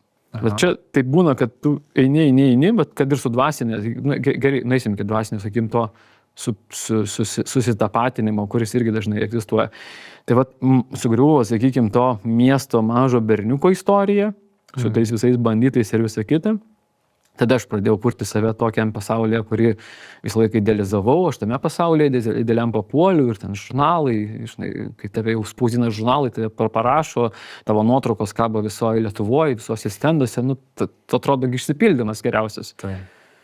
Bet tai irgi nebuvo tas, kas man davė laisvę, nes aš tiesiog nesuvokdamas tada, eidamas per šitas patirtis, supratau, kad aš tiesiog naują save kuriu, o man vis tiek kažko trūksta. Žinai, čia sėkmė, čia šlovė, pinigai didelį galų gale, aš uždirbdavau labai daug pinigų iš fotografijos, ten žmonėms reikėdavo kelis mėnesius dirbti, kiek aš kartais už fotosesiją gaudavau. Tai yra eurika, taip reikėtų gyventi visiems. Bet mano vidus vis tiek sakydavo, ne, tai yra, kažko trūksta, aš kažko, žinai, toks missing. Tai, ir Dievas taip su mumis žaidžia, jam negaila paaukoti asmenybės, nes jisai žino, link kur mus veda. Ir tada, kai tos asmenybės mano gabalai vėl krito, tie visi dalykai davė patirtį ir galiausiai turėjau pripažinti savo asmeniškumo silpnumą. netgi kai prasidėjo mano ta gilesnė dvasinė patirtis, jie jau yra daugiau nei 15 metų, tada tuo metu, kai aš pradėjau gilintis tam tikras energijas, į tą gilesnę maldą, į meditaciją, na tuo metu dar nebuvo tiek daug tos populiaru apie tai kalbėti. Bet kai tau nutinka tokie stebuklai tavo gyvenime, tai tu labai nepastebėmai greitai gali tapti tas stebuklingas žmogus. Žinai, kad kažkas tavo gyvenime nutinka, ko kiti nepatyrė, tu labai greitai irgi susitapatini su tuo. Ir žinai, tu pradedi energiją matyti, tu pradedi jausti žmonės, tu pradedi telepatiškai su kai kuo bendrauti ir tu atrodo, va čia tai naujas levelis. Ir šitą naują levelį irgi labai nesunku įveikti. Ir žinai, tu eini. Tai mano gyvenime irgi buvo, aš nors dirbau tos darbus kasdieninius, bet man visą laiką rūpėjo tie gilesni klodai ir aš ten darėjau ir taip ir nenoriu dabar kalbėti, nes gal žmonės kažkaip išpratėjęs esu, bet tu žinai, su dvasiam bendrauji, su kažkokiom būtybėm bendrauji. Dirbtinis intelektas, kol dar nebuvo radęs, aš jau su juo atrodo bendravau. Tarsi, žinai, tu tikrai turi įrašų, žinai, tokių, aš anksčiau rašydavau tuos visus įvykius, tai per žmonės gal neberastų, bet tu gal, tai yra beyond šitiek. Pavyzdžiui, yra toks trumpas pasakytas dalykas. Man vieną kartą atsidarė stulpas energijos, 3 savaitės aš vaikščiau su tokia šviesos kolona ant galvos. Tu galvoji, viskas čia, kur tu esi? Tai tuo metu aš nekalbėjau nei su savo vaiku, nei su žmona, su nieko nebendravau, aš tiesiog atsiskyriau, nes aš buvau tokioje būsenoje, kur atrodo, kad jeigu paimkim, sakykim, orgazmą ir padaugykim iš 100 kartų, buvo tokia būsenai. Žmona verkia, vaikas verkia, aš net nejaučiu jų, nes nebejaučiu energijos žemės iš vis. Ir aš būnu tokioje, kad čia vaikštų čia tokia energija, žinai, tai tu atrodo, kad čia, ką žinau, ponas dievulis esi, žinai, su tokiom patirtim. Ir tas irgi baigdavosi, subirėdavo. Ir va tada aš pradėjau, ir va čia atsiranda tas toks matymas, apie kurį aš dabar tam ir kalbėjau, kad aš žinai, ko nemačiau, aš nemačiau savęs susitapatinusiu su svom patirtim. Ir tai yra tas ego viduje, kurio mes nenorim pripažinti, kuris vis keičia naujas kaukės. Tai aš čia buvau toks,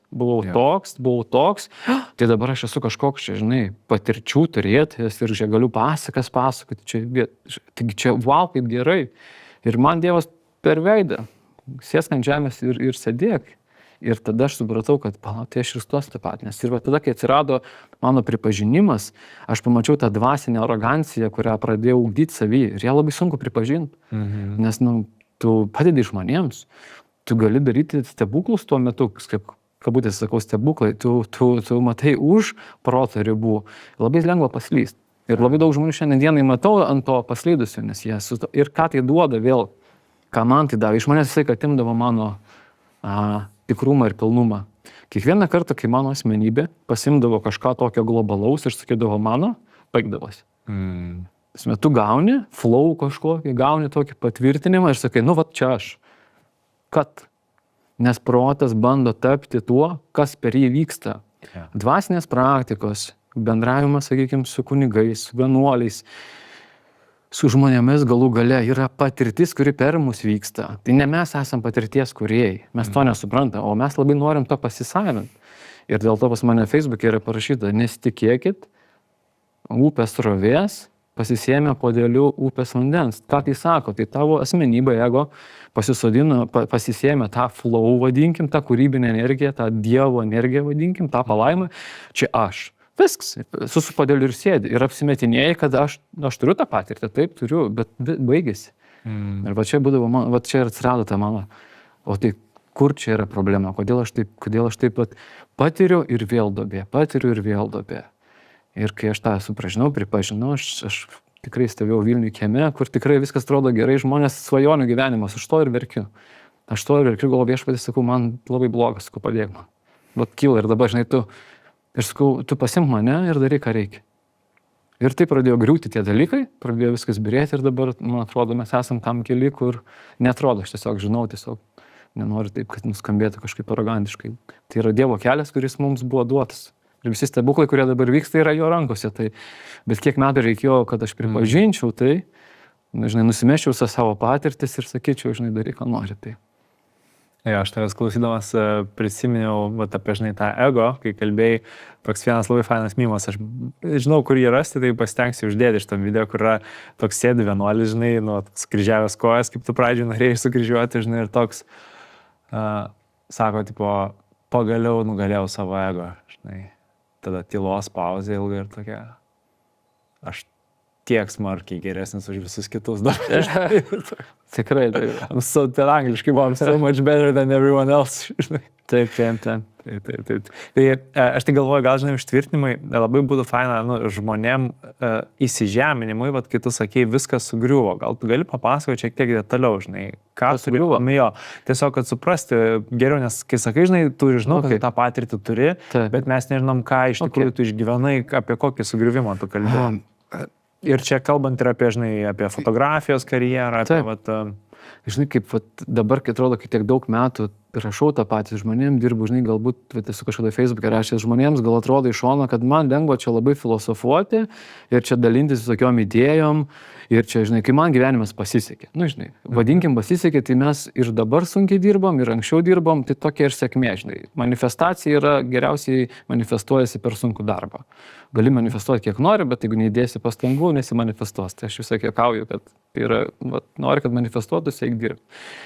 Tai dėl to žmonėms kartais ir atrodo, kad, tai žinai, jisai, žinai, kaip čia lengvai kalba, nes jau, žinai, čia gyvena, čia sodyba, čia daro žmonėms, čia žinai, šeima graži, bet mano didžiausios kančios ir būdavo sėkmės rezultate. Kai viskas labai yra gerai, man tada labiausiai kančia būdavo.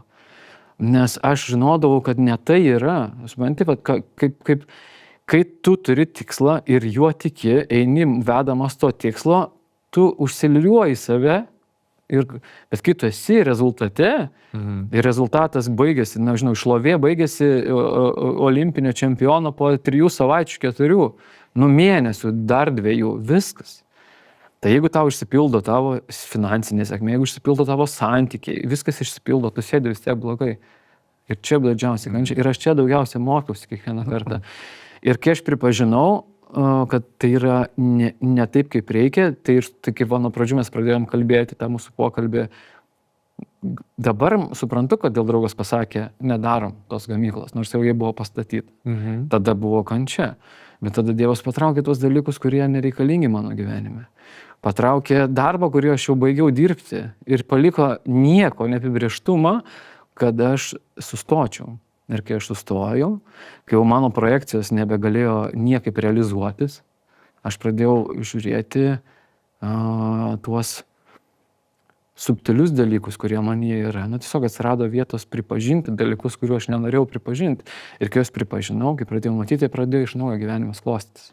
Tai susirinkau patirtį ir dabar tą patirtimi vadovaudamasis kuriu kitus dalykus. Tai sugriuvo gamykla, sugriuvo fotografijos kelias, santykiai vieninteliai, kas nesugriuvo. Bet jisai sugriuvo, ar tu tiesiog, kaip pasirinkai, kad, aš nebenoriu. Bet nuo manęs priklausė. Draugas paskambino, mes turėjom verslą, gamyklą namų, modulinių, mažų namelių ir didelių. Darbą ten buvo labai daug įdėta, pastatytos jau patalpos, kranai pastatyti, žmonės į darbą, kurie turi ateiti, jau buvo paskirti, dizaineriai, konstruktoriai atliko darbą, tik reikėjo pradėti leisti. Ir draugus liko savaitės, iki to sako, nebedarom. Sako, nepais biznis. Ir tu, tai ką dabar? Sako, aš išvažiuoju, sako, mano vaikui alergija, aš išvažiuoju ilsėtis. Ir jis išvažiavo.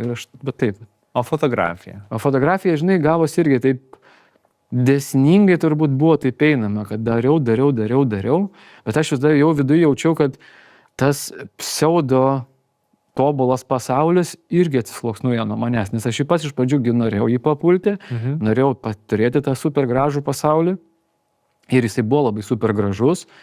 Bet kiekvieną kartą, kai mes vis tiek nueidavom į kažkokį renginį, mes dviese stovėdavom tokie kaip, nežinau, ar Pilypas iš kanapių, ne savo vietai.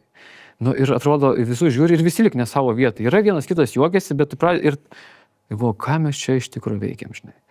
Ir tada tu pradedi, aš 10 metų daugiau kūriau tokį pasaulį. Atsirado Photoshopas, aš ten tas raukšlės tvarkydavau, darydavau žmonės, jeigu kas nors pamatytų prieš ir po nuotraukas, kiek žvaigždžių mano ir kitų šitų garsenybių fotografų rankose tokios gražios, tarsi kosmosas, atrodo, jeigu parodą padarytum, tai ir mes tą burbulą, to netikrumo kūrėm, prisidėjom ir aš galvoju, o ne, tai ne taip turi būti, ne taip mes turim gyventi, kažko ne to, žinai, tai irgi buvo tam tikra pabaiga. Ir va tada vėl perkreipiau. Tada atsirado tas noras važiuoti, Justinas sako, aš irgi noriu, sako, viską keisti, važiuojam gyventi į miškus. Aš taip iš pradžių skeptiškai, žinai, atvažiavau į Vilnių, čia karjera ir visą kitą, aš dar toks truputėlį, bet kadangi buvo labai viduj sunku ir tas plėšė iš vidaus, sakykime, tas trūkumo jausmas, tada aš pasidaviau, sakau, ir viskas tada taip pat. Bet kai užtvanką paleidai, mes buvom užtvanką, patys savo užtvanką pasistatėm ir užstrigom. O mūsų kelias buvo ten toliau, supranti, o mes čia įsitvirtinom, bet ir laikykim iki galo. O čia braškas, skauda, žinai, viskas. Ir kai mes pasakėm, dan, užtvanką, ir viskas, ir nunešė ten, kur mes turim būti. Tai kas sugriuvo, tas turėjo sugriūti, kas nepasistatė, turėjo nepasistatyti. Ir dabar lengva pripažinti ir džiugu pripažinti, kad tai buvo teisingi sprendimai, kad mes nepadarėm. Galbūt ir tai būtų gerai žiūrėti, bet aš galbūt čia užstrigęs ten. Nes, žinai, tikslas buvo galbūt, nes tuo metu atrodė, kad taip reikia daryti. Bet aš vėl būčiau susiasmeninęs, turbūt labai stipriai, nebūtų galėję būti man erdvės apskritai suvokti, kur aš noriu eiti, kas su manim darosi, nes dėl to aš sakau, kad mes ir dabar norim tą vietą, kur kuriam padaryti, kad žmogus galėtų savaitę bent dvi sustoti. Ne tai, kad jis nuvažiuot kažkur, ten kažką, bet tiesiog sustot, padėti jam sustoti iš tiesų pilnai, kas yra tikrasis sustojimas, kai ir nusinulina viskas. Ir leisti jam tame pabūti. Ir tada, žinai, pradedas energija atsistato, kūnas atsistato. Ir tada tu gal, gal tau tada iš šono pasimatys, kur tu apgribom eini, kur tu eini dėl to, kad visuomenė tave stumia, kur tu eini dėl to, kad tėvai dar tave stumia, kur yra tavo, kur ne tavo. Daug Dieve, kad mums taip toliau ir vystytųsi viskas, nes... Nes šiaip galvojant, tiesiog kai tu esi, ypač kai tau gerai sekasi, tai būti užimtam yra super lengva. Tai užimti save rasi visada kuo. Vienas toks dalykas, tu visą laiką, tiksliau labai daug kartų vartoji žodį Dievas. Šitam ir apie tai daug kalbi. Ir manau, kad žmonės turi labai dažnai skirtingą išankstinę nuomonę apie tai, ką tai reiškia. Pasako, ką tau tai reiškia, apie ką tu kalbi, kai kalbi apie Dievą. Ir net įdomu, kaip tai keitėsi, žinai, nes tu pasakoji, kad kai tu buvai mažas, tu meldėsi ir Dievui, ir kam tu tada meldėsi, ir kam dabar apie ką tu kalbi, nes tu ir sakei, aš žinau, iš kur tas lobynas, žinai, knygos, tos vidinės ir kas gilis kalbi. Ko nemėgstu daryti, tai Dievo dėti į jokias kišenes ir jokius apibrėžimus. Ką kartais religijos daro ir stengiasi suformuoti Dievo supratimą. Aš netikiu Dievo, aš žinau, kad jis egzistuoja. Nes man tikėjimas yra abejonė. Kartais žmonės sako, aš tikiu Dievu, sakau, tai tu abejoji Dievo. Nes būna žmonių, kodėl taip sakau, nes būna žmonių, kurie labai ten nieko tą temą nekalba ir aš kažkada labai bijau šito žodžio, kažkoks buvo į programą įrašytas šitas dalykas. Galbūt mes turėjom sunkių patirčių, kai kurie žmonės, galbūt matėm, kad mūsų tėvai, kurie ten labai buvo religingi, namuose elgėsi priešingai, negu ten patys eidavo į bažnyčią ir klausydavo, nes tikrai turiu tokių patirčių.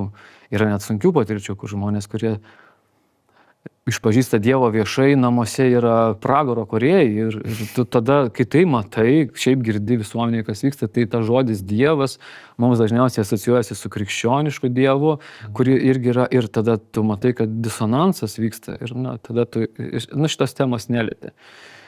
Aš neturėjau tokio didelio primetimo, apibrėžimo, kas tai yra, man tai buvo mano santykis su viduje pasireiškiančią ramybę. Aš kiekvieną kartą, kai melsdavausi, aš nurimdavau. Tai man būdavo, kad ir labai sunku, ir ten mano tėvai pykdavosi, ir ten tėtis kartais išgerdavo, kartais ne kartais išgerdavo, šiaip būdavo nesaugu. Aš kreipdavausi Dievą, aš nurimdavau.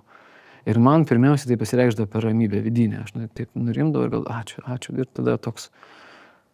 Taip, aš turėjau tos apibrėžimus, taip ir dabar turiu apibrėžimus. Bet supratau per laiką, kad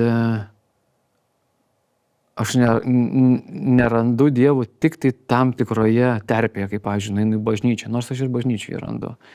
Nerandu ten kažkokiame ten Dao apibrėžime, nerandu ten indiškame kažkokiame, aš jį randu pilnatvėje su savo esatimi. Ir taip sudėtingai ganėtinai pasakoju, bet bandau pasakyti tą, kad kai man tada pasidarė sunku ir kai aš pradėjau melstis, aš negavau apibrėžimo Dievo, aš gavau santykį su Dievu. Aš kaip pripažinau, kad mano gyvenimas eina, kartais net galiu sakyti, velniop, byra viskas, arba ne taip, kaip aš jaučiu, aš gavau atgal santykį. Ir tas santykis yra pilnatvės santykis su tuo, kaip tu išgyveni kiekvieną dieną, kuris ištrina abejonės ir baimę. Tai yra ne tik tai kažkokia tai teorija, tai yra jausmas, kuris tave užpildo ir pakelia virš visų, sakykime, problemų, kurias tu turėjai ir dar atveria tavo akis. Tai nėra kažkoks, žinai, aš turiu su Dievu susitikti tada, kada pakalbėsiu ten 10 sveika Marija, arba ten, jeigu bažnyčia sekmadienį eisiu. Aš santykį radau pilnatvėje su juo kasdienybėje. Ne per kažkokį ten ritualą, ne per kažkokius ten narkotikus, aš tiesiog jį radau su savim, savyje. Ir kai atsirado nuolankumas, toks atsidavimas, tada supratau, kad, tai kas visą tai yra. Tai yra ta vadinkim, pilnatvė, ta tokia vidinė šviesa. Galiausiai prasidėjo tas gylio atsiverimas, tas meilės ir jisai pradėjo reikštis santykė su kitais žmonėmis, su savo veikla, su savo šeima. Pradėjau suprasti, kas yra išmintis, kas yra ta Dievo išmintis, iš kur šitie visi žodžiai eina. Tai tu atsiduodi tai energijai, tai sroviai ir jinai tave po truputėlį visi neša į tą gilesnį žinojimą. Ir tu nebebėgi ten, nebesistengi viską sustatyti į lentynas, tu tiesiog būni tame pilnume ir pasitikėjime. Ir man tai yra tas, kiek labiausiai galima apibrėžti, kas yra Dievas. Tai yra ta pilnatvė.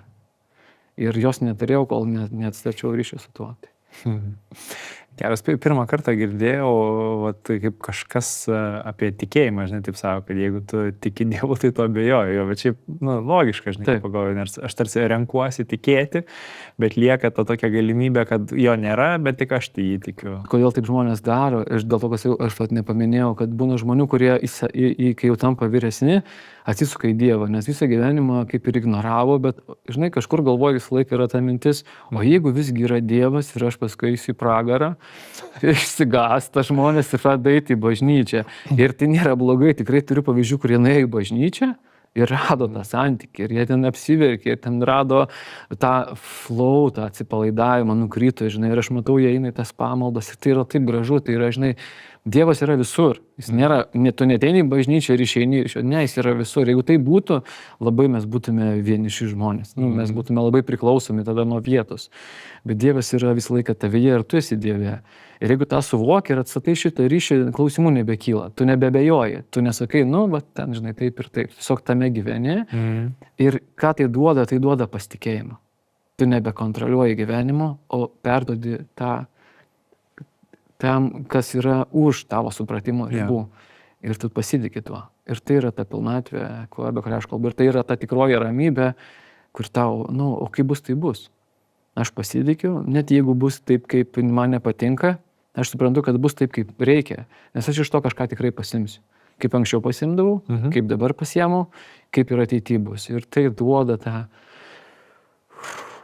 Žinai, ir jeigu mes visi į tokį santykį grįžtume, ten tikrai yra labai daug meilės, atjautos, supratimo. Konfliktai praktiškai ištirptų tarp mūsų. Mes nebesipriešintume, mes norėtume tik taip ir bendrauti. Žinai, būna žmonių susitinki bet nes irgi rašiau, kad ateini su žmogum susitikti ir susitinki jo sielą. Ir tada tau visiškai neberūpi visis pasaulio problemas. Tu nori būti tame ryšyje, tame tokiame gylyje su juo ir tu galvoji, kaip aš to pasiilgau, žinai. Aišku, tu nematai, kad ir tavyje kažkas jau prabudo kalbą, žinai, bet tai yra to, ko mums trūksta. Mes tos ryšius ir nutraukėm, ir savo tėvais, ir kai kurie su vaikais nutraukė, taip ir su Dievu nutraukėm. Tą padarėm tokį, žinai, atsiskyrimą. O dabar, ko reikia susigrąžinti tą susijungimą į tą vieną. Ir tai, žinai.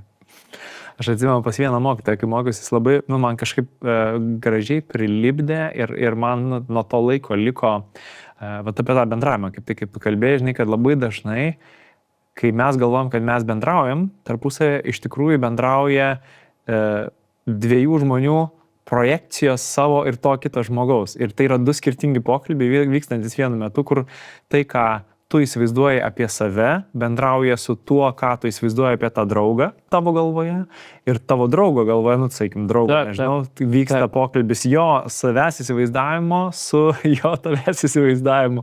Ir realiai tie du tokie paraleliai vykstantis nieko bendro iš tikrųjų su realybė neturintis. Ir dėl to nepasipildom, pastebėjai, šitie santykiai, tokie pokalbiai dažniausiai nieko neduoda. Jie yra egoistiniai santykiai. Tu arba tikiesi kažką gauti, arba nori save pristatyti, kad tave patvirtintų. Aš labai juokauju, kai poros pas mane ateina, sakau, jūs pradžiui, kai mes susitinkam į santykį poroj, sakau, pradžiui jūs net nekalbat, sakau, jūsų tėtis su tavo mama kalba. Ir sakau, kokį gali 20 metų kalbėtis tavo tėtis su tavo mama arba kitas kryžmai. Ir tik galiausiai, kai jūs jau šitą visą suprantat, einat, o tai kas mes tokie esame? Nes pradžiui kalba programos, pradžiui tai savo pasaulį traukia tą antrą pusę, tas traukia į savo pasaulį, žinai. Nes tau įsivaizdavimas pasaulio yra toks, kokį tu susikūrė, jis taip susikūrė, bet redas, kuris taip, žinai, kodėl taip mes išsiskiriam, žinai, nes šitie du pasauliai nebesuseina, arba mes labai norim individualizuoti savo, bet kito nuneigti pasaulį, o kad nueiti į tą gylį, o tai apie ką mes iš tiesų esame. Kas yra už tų programų ribų, kas mums iš tiesų nuoširdžiai rūpi, ką mes kartu galim padaryti, mes labai retai tai nueinam. Tai kartais tas dvasinės terapijos arba psichoterapijos irgi tai padeda išeiti iš programų ir būti vienas su kitu nuogais, tai kai sielos susitinka. Ir labai tikrai dažnai būna, kad mes su svetimai žmonėmis einam į tą kontaktą. Ir aš žinau irgi dėl ko taip yra, nes kai mes susitinkam, kartais aš juokauju, kad sako žmonės, su visais man labai gerai, bet su tavim, sako, mes pastoviai pykstamės. Ir man atrodo, taigi faina kartu šeimą kūrėm, bet sako, kaip katė su pelė išsidraskysim. Tu nueini į gatvę, sutinki nepažįstam, sako, kaip viskas nice, kokia faina šita moteris, koks šitas fainas, štai jeigu susitokčiau, tai čia būtų. Bet staiga žiūrėk, susitinka žmonės ir vėl konfliktas. O taip yra todėl, kad vaikystėje mūsų išmoko su artimai žmonėm bendrauti mūsų tėvai. Nes jie įrašo tas programas, kaip reikia bendrauti labai artimam santykiai, giliam santykiai, vadinkim, kur mes ten neturim kažko tai vaidinti. Kai mes paaugam, vadinkim, tampam paaugliai arba vyresni, mes patys pradedam kurti pasaulį su kitais žmonėmis išoriniais. Ir čia jau yra mūsų technika, kaip su jais bendrauti. Kai mes ateinam susipažinti vienas su kitu, mes savo techniką pristatymo vienas kitam parodom, įsimylim, o paskui einam į ką? Į gylį. Mes nusiemam tas visas, sakykim, primestinės kaukės, kaip čia mes vienas kitas žavėjom ir kas atsitinka, mes nueinam į santykį, kaip mūsų tėvai mokė. O čia yra programos. Ir viskas, ir tos programos pasileidžia ir tu galvoji, fuck. Arba ten, kodėl, žinai, tai reikia išeiti iš to, arba pakilti iš to ir tik tada gali sukurti tikrą santykį. Versle tą patį gali padaryti, tu ateini versle su savo idėjomis, tu primetinėjai savo teorijas, kitas turi savo tikslus, mes neinam į gylį, mes neateinam ir nenusirengėm iki sielo, nepasipasakojam, mes slepiam savo, sakykim, tamsiasias tas dalis, rodom savo geriasias, labai greitai pristatom vienas kitą, o kaip faina. Tau nauda, man nauda, bet veiks tai tikrai tos giliosios dalis. Jos turi, žinai, motyvą savo. Ir galiausiai tai būna, žinai, verslai sugriūna, nes motyvo mes nerodom, mes nenusirengėm, mes nepripažįstam tų savo tų silpnųjų savybių, žinai, nes jas slepiam, o jos veikia. Tai ir santykiai griūna, ir verslai griūna. Tai daug pats turėjau tokių patirčių, kur taip griūna, tai... Jo, atrodo, kaip daug lengviau būtų bendrauti, žinai, be viso to. Jeigu nusimestume savo kopūstą nuo galvos. Čia, kur sustojom, prasideda antra pokalbio dalis. Kiek daugiau nei valandos trukmės. Ji prieinama mūsų PIN vidinio rato bendruomeniai. Kviečiu prisijungti ir tave. Pažiūrėkim ištrauką iš antrosios dalies. O pastebėjai, kad, atrodo, tu tiek knygų perskaitai, tu tiek jau žinai, mūsų abilitis, tas gebėjimas didžiulis, o mes nerandam išėjimo. O man rūpi, kaip tu jautiesi. Kodėl tu kiekvieną kartą santykį taip sureaguoji, žinai, mes neturim tos, mes kaltinimuose gyvenam. Vyksta, žinai, konfliktas ir jo viduje kyla, sakykim, konfliktinė, tokia emocinė reakcija. Visada vis tiek žmogus dairosi kalto Taip, kitame ir niekada nepasižiūri, ką tai pasako jam apie jį patį. Kodėl tai taip sutrigerina. Taip, Ir taip. man tai yra toks raktas į savęs pažinimą. Vaikystė tas ir buvo, mes neturėjom šito pasaulio, todėl laikas buvo begalinis. Mes negyvenam šioje begalinėje akimirkoje, mes gyvenam savo dėžutėje, kalėjime vadinkim, ir iš jo niekaip negalim ištrūkti. Iš tikrųjų, kartais gal net ir pradėjom nuo entuzijazmo, bet kadangi mes turim tą nuolat kvestionuojančią galvą, mes net ir mums mėgstamus dalykus pavertėm kuo abejonėmis. Ir tu nežinai, kur dėtis, nes šitam pasauliu tau blogai, vidiniam pasauliu tau yra blogai. Tai yra dzin budizmo karta, žinai. Ne dzen, o dzin budizmo, nes labai daug yra tokių. Tai kai dzin ant visko tau, tai gal ir neskauda, žinai. Bet tai nėra tiesa, tai nėra išsilaisvinimas. Daug metų ten užsukdom tą kavą, pridom šią dieną prieinu ir sakau, o ko tokia laimingas, o kas čia yra? Ir žinau, šitaip sako, nes čia mano svajonių darbas! O, blemba. Sako, aš čia tokia, sako, laimingas, supranti, ir mano projekcija, kur kažkokia Statoilo moteris, ir jinai va taip... Kosmosas pabuvom kažkur ten. Galima čia likti, jeigu lieki kosmose. Taip pat. Ir taip ir ne, žinai, baisu. Su Nerijumi kalbėjomės apie sąmonės evoliuciją, vidinę ubagystę, perdegimą, tikrąją vidinę laisvę, savirealizaciją, individualizmą. Laukia gilios temos, kurias mano akimis pavyko visai neblogai išlukštenti. Prisijung prie PIN bendruomenės rato adresu išnaujo.lt/PIN ir klausykis šio pokalbio tęsinio. Mūsų rėmėjai taip pat laukia galimybė keistis patirtimis su bendruomenė, rasti joje bendraminčių, išankstinės laidos peržiūros, nemokamos audio knygos, audioteka šortai, PIN akademijos susitikimai, svečių knygų rekomendacijos ir kitos gerybės. Viską rasi adresu išnaujo.lt/PIN. Grįžtant prie pradžioje minėto smalsumo, tai man tikrai nuoširdžiai įdomu, ką manai apie šį epizodą su Nerijumi. Kokios mintis, jausmai, pamastymai kyla. Ir bendrai, jei pokalbis patiko, kviečiu paspausti laiką ant epizodo, jo pasidalinti ar užsiprenumeruoti kanalą, jeigu dar neprenumeruoji, kad nepraleistum būsimų. Ačiū, iki pasimatymo ar susiklausimo ir gražių kelionių po vidinius pasaulius.